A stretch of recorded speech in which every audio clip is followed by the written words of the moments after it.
Stark Raving Dad. It's a classic episode in the third season.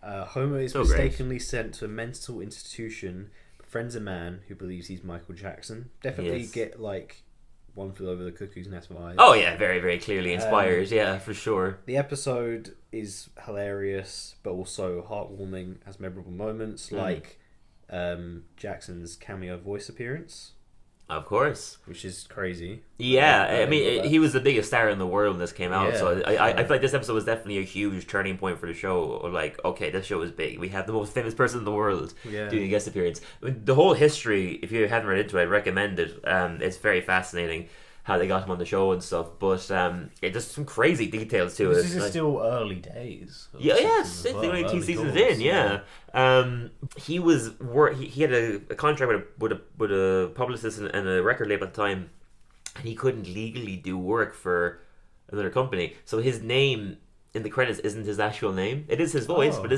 isn't his. Oh, so he got the he's not paycheck, but he got away with it because he didn't. He's uncredited, yeah. Yeah. But then also he could not legally sing for any other company at the time, so it's not his singing voice. Oh, okay. It's some impersonator named Kip Lennon. Oh man, It's him actually speaking. Whenever he sings, it's somebody else. Yeah. well, that's cool. Probably ruins the episode a bit Yeah. for you. Yeah, yeah. Yeah, I didn't even Happy know Birthday that. Lisa isn't actually That's him. how good the impression is. Fantastic, yeah, totally. When he does like Billie Jean and stuff, you would Yeah. not think it wasn't Michael Jackson. Yeah. I mean, before you get into the Michael Jackson stuff, it is just a great classic Simpsons setup. Like Bart, he doesn't even seem to know how much chaos and destruction he's causing Homer in this episode. Yeah, I know. He puts his red hat into the washing with his shirts, which made them all pink. And I love the line where he's like, "I'm not popular enough to be different," and he goes in with the big shirt, and Mr. Burns immediately spots it and is like, "Who is that man? Simpson, eh?" And tries to get him sectioned and asks Bart to fill out the thing answering questions about him. That sequence is so brilliant. Where he's like, "Do you hear thoughts in your? Do you hear voices?" And he's like, "I'm hearing a voice right now. While I'm trying to watch the TV." It's like, "Do you get angry easily, Bart?" And he just takes yes for everything. It's like, "Oh, do you wet the bed?" Like, "Oh, we all make accidents sometimes." He just yeses everything, and then Mr. Burns immediately sends him off to get sectioned.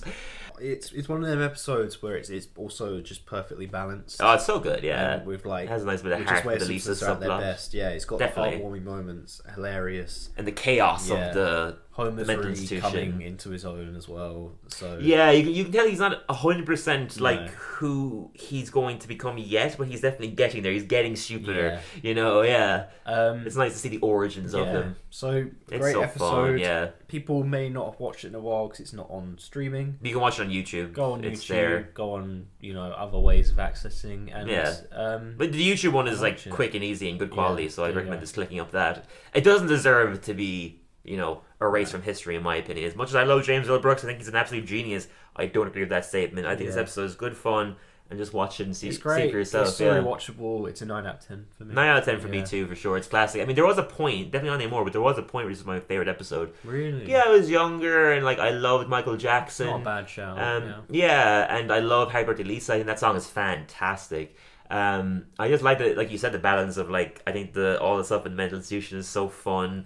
Like when he's in the guy who's an agoraphobic, he has a fear of big areas, and he was saying, "Oh, I couldn't leave my bed," and he was like, "Oh, the door was locked." It's like, I couldn't even get in the car. It's like, "Oh, you're out of gas." Like he couldn't understand anything he was talking about.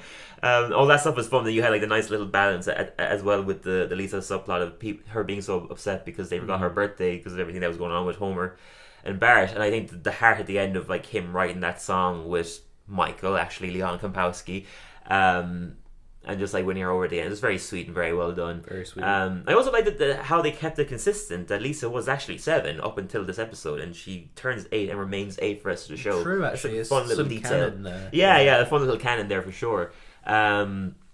But yeah, what else was I going to say? There's some really fun history after this episode also, because the episode was so popular and it came out. They wanted to do a sequel where Leon Kompowski comes back, but he now thinks that he's Prince.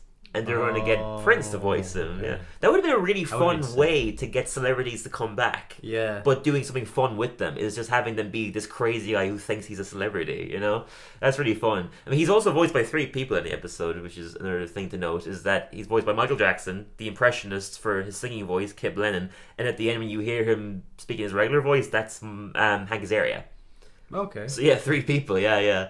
We find that he was actually like a man from Brooklyn who was always so prone to anger, but as soon as I started talking like this, it made me feel so much calmer. Yeah. And then when he's leaving at the end, Lisa's like, "Oh, you're an inspiration to dementia." It was such a fun little Lisa line as he's walking away and just like humming the Happy Birthday song in his regular Brooklyn accent. Yeah, it's a really fun episode. Yeah, it's super well written and really seeing the show kind of finding its voice because you saw the kind of grounded, more season 2, season 3 storyline happening, but then again a little bit crazier and wackier with Michael Jackson and the mental institution stuff. Just wonderful episode.